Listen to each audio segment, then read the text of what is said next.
Petit à petit, le Malien, il se dit, bah, moi, je me suis fait complètement avoir, en fait. Et ben, puisque c'est comme ça, je vais faire tomber tout le monde. Je suis tombé, donc tout le monde va tomber avec moi.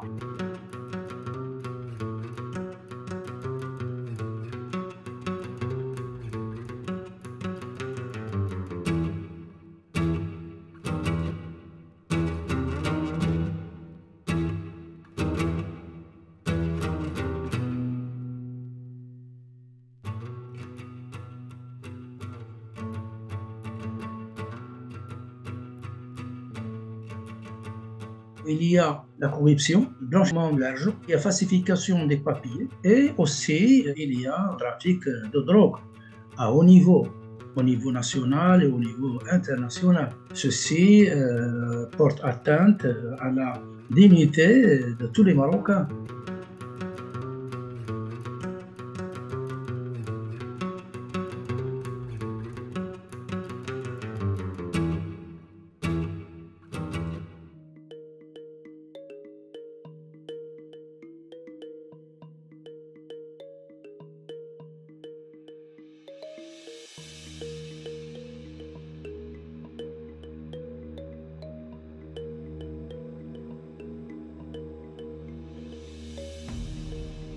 Le Malien lui est venu en aide et je pense lui a rendu un sacré service.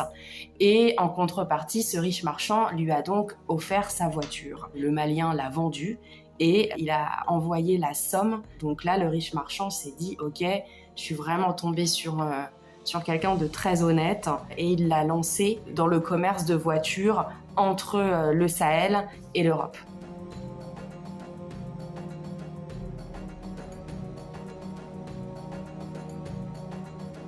On demande aux Maliens de transporter de la cocaïne entre l'Amérique latine et le Sahel pour fournir des personnalités assez influentes sur le continent, dont Saif el-Islam, qui est le fils de Muammar Kadhafi. Finalement, à la faveur d'un mariage avec la fille d'un très haut gradé bolivien qui avait la main sur le trafic de drogue, le Malien monte en gamme. Et finalement, il maîtrise toute la chaîne de fabrication et de distribution de la cocaïne.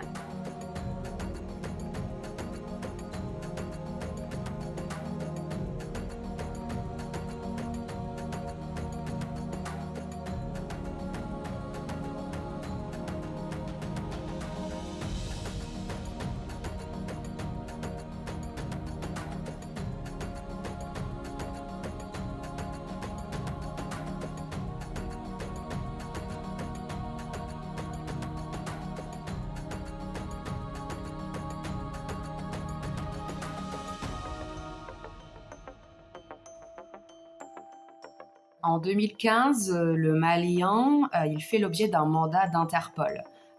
Donc déjà la preuve quand même de son pédigré de narcotrafiquant. Il est arrêté en plein désert mauritanien à bord d'un véhicule qui contient quand même plusieurs tonnes de cocaïne et plusieurs millions d'euros. Ça fait 4 ans qu'il n'a pas gagné d'argent, il en a dépensé énormément. Ses associés marocains lui doivent de l'argent, 3,3 millions d'euros. Donc lui, il a besoin de se refaire une santé financière.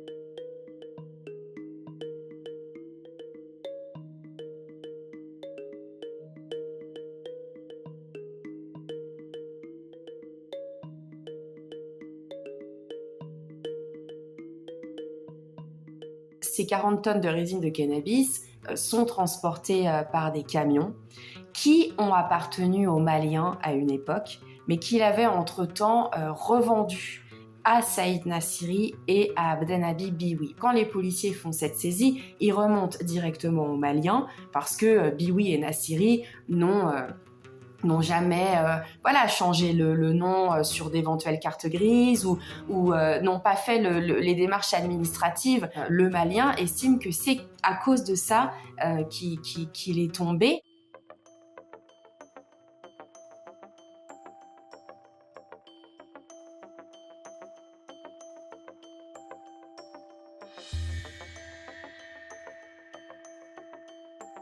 Le PAM est éclaboussé par un énorme scandale.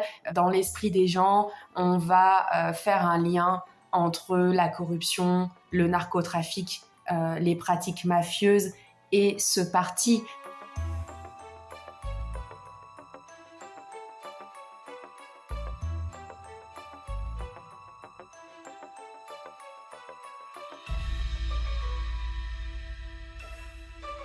Ceci porte atteinte à la dignité de tous les Marocains.